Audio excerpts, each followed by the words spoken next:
اعوذ باللہ من الشیطان الرجیم بسم اللہ الرحمن الرحیم اللہم صلی علی سیدنا مولانا محمد مبارک وسلم وصلی علیہ الصلاۃ والسلام علیک یا رسول اللہ وعلی آلک وصحبک یا حبیب اللہ الصلاۃ والسلام علیک یا رحمۃ للعالمین وعلی آلک وصحبک یا سیدی یا شفیع المذنبین۔ میرے تمام دوستوں کو السلام علیکم ورحمۃ اللہ وبرکاتہ۔ آج رمضان المبارک کی 2 تاریخ ہے، 1441 ہجری ہے، اور 26 اپریل اتوار کا دن سن 2020، اور دن تقریباً 12:15 بجے کا وقت ہے۔ آج میں جس علاقے کا باسی ہوں، علاقہ چھچ، اس علاقے کی جو عوام ہیں اور جو خواص ہیں، ان سے میں ایک درخواست کرنا چاہتا ہوں۔ ہم لوگ ایک آئین کے تابع زندگی گزار رہے ہیں، اور آپ لوگ یہ بات جانتے ہیں کہ آئین کے بغیر کوئی بھی معاشرہ کسی بھی صورت میں ترقی نہیں کر سکتا۔ اگر کوئی معاشرہ آئین کے بغیر زندگی گزارے یا گزارنا چاہے تو سوائے کشت و خون کے اور انارکی کے کچھ بھی حاصل نہیں ہوتا۔ آئین ہمیں کچھ عطا بھی کرتا ہے اور کچھ ہم سے تقاضے بھی کرتا ہے۔ اللہ تعالیٰ کا قرآن ہو، رسول اللہ کی سنت ہو، یعنی اسلامی آئین ہو، اللہ تعالیٰ کا دیا ہوا آئین ہو، تو اس کی بھی کچھ اللہ تعالیٰ نے حدود اور قیود رکھی ہیں۔ اس طریقے سے جو ہمارا ملک ہمیں ایک آئین دیتا ہے قرآن و سنت کی تابع داری میں، قرآن و سنت کی اتباع میں، اس کے بھی ہم سے کچھ مطالبات ہیں۔ میں مختصر سا آپ کو یہ سمجھاتا ہوں کہ دیکھیں، یہ ملک ہے، اس نے ہمیں ایک آئین دیا، اس آئین کے تحت ہم نے زندگی گزارنی ہے۔ آئین ہمیں پروٹیکشن دیتا ہے، ہمیں تحفظ دیتا ہے، انسانی جان کا تحفظ ہے اس آئین کے ضمن میں، آئین کے تحت زندگی گزارتے ہوئے انسانی جان کا تحفظ ہے۔ لیکن اگر وہی قانون جو آپ کو رعایت دیتا ہے، آپ کا پروٹیکشن کرتا ہے، آپ کی مال کی حفاظت کرتا ہے، آپ کی اولاد کی حفاظت کرتا ہے، گھر بار کی حفاظت کرتا ہے، آپ کی پرائیویسی کی حفاظت کرتا ہے، آپ کے دیگر تحفظات ہیں جو آپ کے مفادات ہیں ان کی حفاظت کرتا ہے، ٹھیک ہے، تو اس کے بدلے وہ آپ سے کچھ طلب کرتا ہے۔ وہ کیا طلب کرتا ہے کہ آپ نے اس ملک کا وفادار رہنا ہے، اس ملک کے جو سیکورٹی ادارے ہیں، سلامتی کے ادارے ہیں، ان کی طرف آپ نے آنکھ اٹھا کر نہیں دیکھنا، کوئی بات ایسی نہیں کرنی جو ملک کی مفادات کے خلاف ہو، جو ملک کے وقار کے منافی ہو، کوئی بات آپ ایسی نہیں کریں گے۔ لیکن جب آپ غداری کے مرتکب ہوں گے، آئین کے خلاف چلیں گے، اپنے ملک کے غدار بن جائیں گے، اس کے جو تحفظات ہیں ان کا خیال نہیں رکھیں گے، مفادات کا خیال نہیں رکھیں گے، تو پھر وہی آئین جو آپ کو پروٹیکشن دیتا ہے، وہ آئین آپ سے پروٹیکشن اٹھا لے گا، آپ ایک باغی قرار پائیں گے،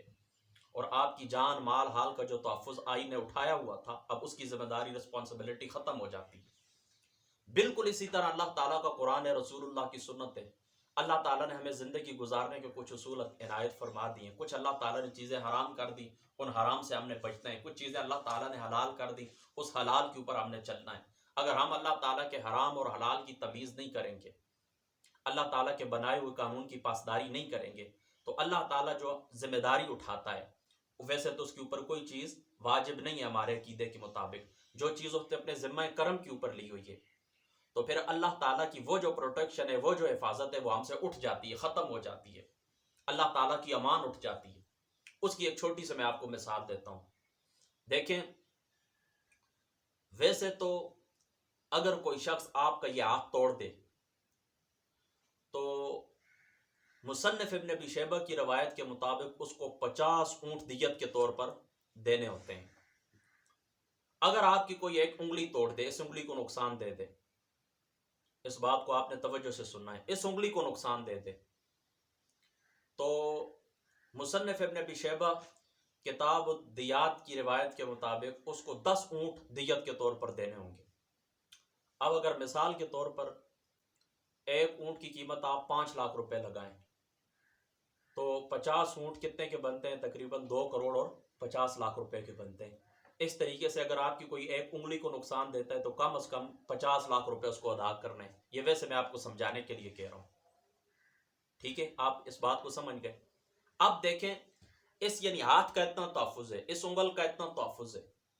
لیکن اگر آپ دیکھیں کہ 10 درہم سے زیادہ یا 10 درہم کی کوئی چیز چوری آپ کرتے ہیں تو وہی شریعت اس ہاتھ کو کاٹ دینے کو حکم دے دیتی ہے۔ اب آپ اس بات کے اوپر غور کریں کہ پہلے کیا تھا، کسی نے آپ کے ہاتھ کو نقصان پہنچایا تو 2,50,00,000 یعنی 50 اونٹ آپ کو دیت کے طور پر اس نے دے دیے۔ آپ کی انگلی توڑ دی تو 50,00,000 یعنی 10 اونٹ آپ کو دیت کے طور پر دے دیے۔ لیکن وہی شریعت کیا کہتی ہے کہ 10 درہم کی تم نے کوئی چیز چورا لی تو یہ ہاتھ کاٹ دیتی ہے۔ اس کی وجہ کیا ہے؟ اس کی وجہ یہ ہے کہ جب تک آپ اللہ تعالیٰ کے حرم کے اندر تھے، اللہ تعالیٰ کے قانون کی تابعداری کرنے والے تھے، اس کے احکام کو ماننے والے تھے، تو آپ کا یہ جو ہاتھ ہے، یہ جو جسم ہے، تو یہ محترم ہے، یہ عزت والا ہے، یہ حرمت والا ہے۔ لیکن جس وقت آپ نے اللہ تعالیٰ کے قانون کو توڑ دیا، رب تعالیٰ نے تمہیں چوری سے منع کیا تھا، آپ نے چوری کر دی، آپ نے اللہ تعالیٰ کے قانون کو توڑ دیا، تو اب وہی چیز،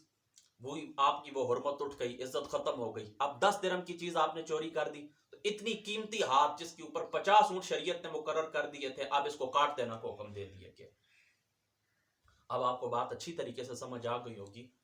کہ عزت، حرمت، انسانی جسم کی پروٹیکشن اس وقت تک ہے جب آپ اپنے ملک کے اور اللہ تعالیٰ کے بنائے ہوئے قانون کے تابع دار رہیں گے۔ جب آپ ملک کے ساتھ غداری کریں گے تو ملک کی تحفظ کا جو قانون ہے آپ کے لیے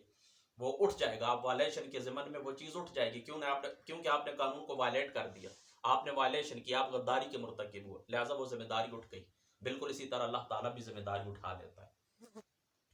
اب یہ بات آپ کو سمجھ آ گئی، اب سنیں۔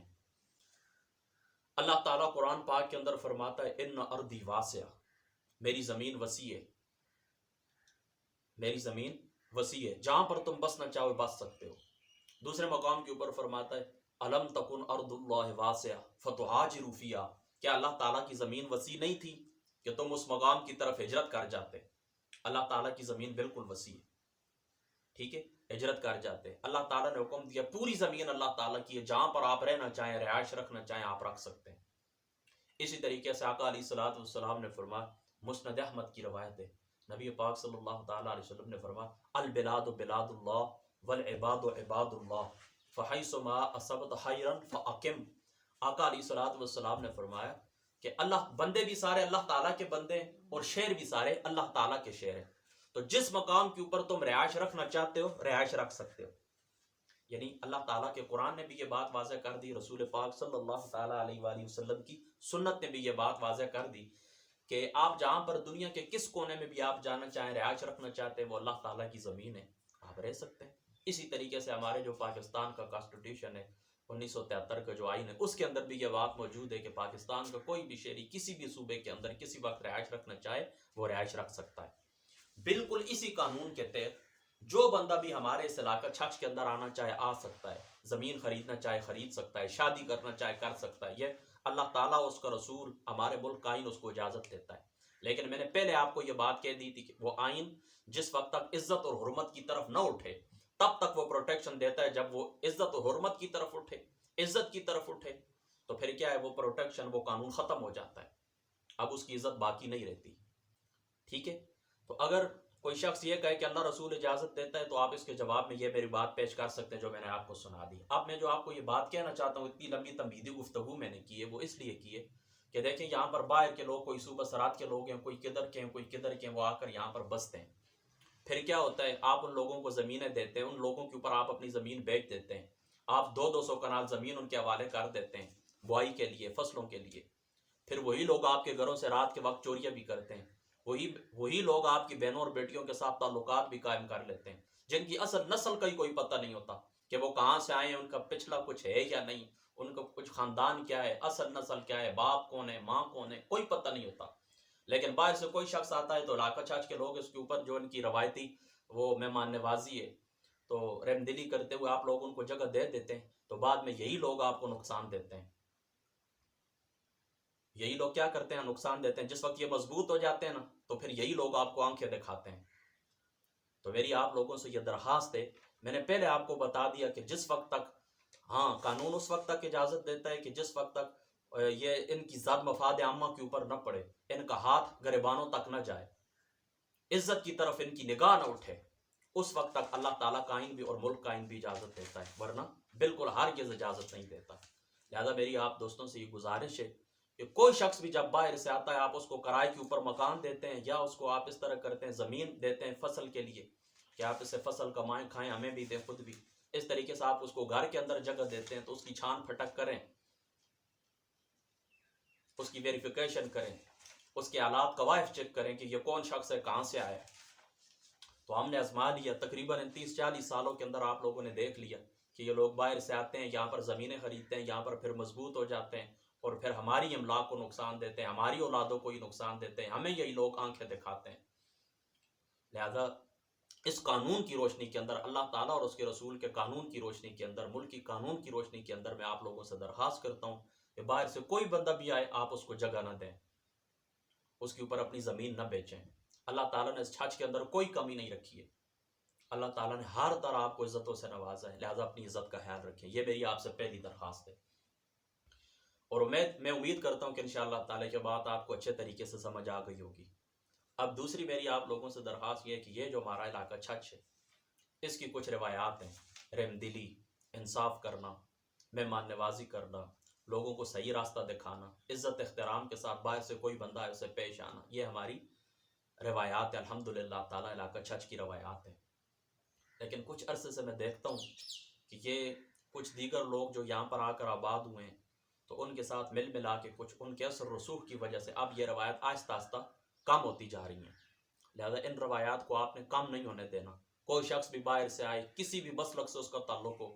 کسی بھی مذہب سے اس کا تعلق ہو، کسی بھی قوم سے اس کا تعلق ہو، وہ آپ سے رہنمائی لے، کسی سے ملنا ہے، آپ اس کا عزت احترام پہلے کی طرح جس طرح ہم کرتے ہیں الحمدللہ تعالیٰ۔ یہ بات میں نے نوٹ کی ہے کہ کوئی شخص آتا ہے میرا مہمان ہے، آپ کا ہے، کسی مسلک سے تعلق رکھتا ہے، کسی مذہب سے تعلق رکھتا ہے، تو ہر بندہ اس کو اپنا مہمان سمجھ کے اس کی مہمان نوازی بھی کرتا ہے اور مطلوبہ مقام تک، جس منزل تک اس نے پہنچتا ہوتا ہے اس وہاں تک پہنچاتے بھی ہیں۔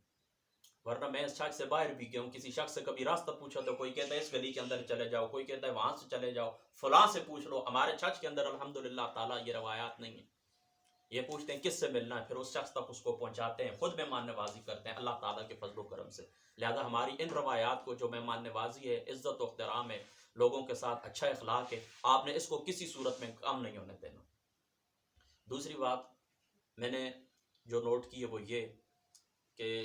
ہمارا جو پورا یہ علاقہ چھچ ہے تقریباً 100 کے قریب اس کے دیہات بنتے ہیں، گاؤں بنتے ہیں، تو رات کے وقت کچھ لوگ خصوصی طور پر اپنے جو گلی کا دروازہ ہے اس دروازے کے اوپر لائٹ لگا دیتے تاکہ گزرنے والے مسافر آسانی سے گزر سکیں۔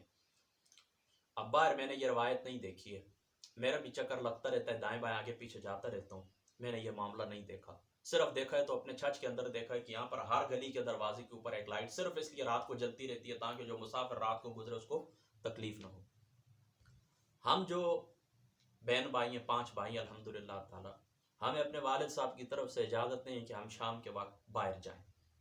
اس لیے میں کبھی بھی نہیں نکلا ہوں شام کے وقت، انتہائی اگر مجبوری نہ ہو، کچھ ضرورت نہ ہو تو میں شام کے وقت باہر نہیں جاتا۔ لیکن ابھی پچھلے دنوں تقریباً 5-7 دن پہلے جس دن بارش تھی، تیز بارش تھی، اب میرے خیال میں مجھے موبائل کے لیے کارڈ ضرورت تھا یا کوئی چیز تھی، میں باہر نکلا ہوں تو میں نے دیکھا ہے کہ ہمارا جو گاؤں ہے وہ پورے کا پورا تاریکی کے اندر ڈوبا ہوا تھا، تقریباً ایک آدھ لائٹ مجھے کہیں جلتی ہوئی نظر آئی۔ اس طرح ایک دن کہیں میں رات کو تقریر کے لیے گیا تو واپس گزرا ہوں تو فرمولی ملا اور اسی طریقے سے سرکہ گاؤں، شادی خان، یہاں پر میں نے دیکھا، شادی خان کو درمیان سے نکال دیں وہاں پر روشنی تھی، باقی سرکہ گاؤں کے اندر اور فرمولی ملا کے گاؤں کے اندر بھی میں نے دیکھا ہے کہ اندھیرا تھا۔ تو ہماری ایک روایت ہے، ویسے بھی آپ کو پتہ ہے کہ یہ ثواب کا کام ہے، صدقہ جاریہ ہے، تو آپ اس کو ختم نہ کریں۔ ہر شخص کو چاہیے کہ اپنے گھر کے دروازے کے اوپر ایک لائٹ ایسی لگا دے کہ جس کا مقصد اور مشن صرف اور صرف یہ ہونا چاہیے کہ یہاں سے جو کوئی رات کے وقت کوئی مسافر ہے، کوئی بیمار ہے، مریض ہے، طالب علم ہے، دیر ہو جاتی ہے کہیں آتے جاتے، تو اس کے لیے یہ رہنمائی کا کام کرے، اس کو فائدہ پہنچے۔ تو اس نیت کے ساتھ صدقہ جاریہ سمجھتے ہوئے آپ لوگ اس بات کا بھی اہتمام کریں۔ اب 2 گزارشات میں نے آپ سے کی ہیں۔ پہلی گزارش میری یہ کہ یہ لوگ ہمیں نقصان دیتے ہیں باہر سے لوگ آ کر، لہٰذا آپ نے ان کو جگہ نہیں دینی ہے، آپ نے ان کے اوپر جگہ خریدنی، آپ نے ان کو جگہ بیچنی نہیں ہے۔ اگر کرائے کے اوپر آپ جگہ دینا چاہتے ہیں مثال کے طور پہ تو چھان پھٹک کر ویریفیکیشن کر کے، جو چھان پھٹک کرنی ہوتی ہے وہ کر کے، آپ اس کے قواعد چیک کر کے تو کرائے کے اوپر ٹھیک ہے آپ لوگ جگہ دے دیں، پھر سمجھیں کہ یہ شخص نقصان دہ تو آپ اس کو فارغ کر دیں۔ اور دوسری بات کہ ہر شخص اپنے گھر کے اوپر، اگر گلی کے اندر مثال کے طور پر 15 ایک گلی کے اندر 15 گھر ہیں تو اگر ان 15 میں سے صرف 5 لوگ بھی اگر لائٹ چلائیں تو پھر بھی پوری گلی روشن ہو سکتی ہے. تو میری ان باتوں کے اوپر آپ نے عمل کرنا ہے.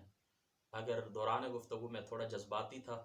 اگر کوئی بات ایسی نکلی آپ کو ناگوار گزری ہو، تو اللہ رسول کی خاطر معاف فرمانا. اللہ تعالیٰ عمل کی توفیق عطا فرما. السلام علیکم ورحمۃ اللہ.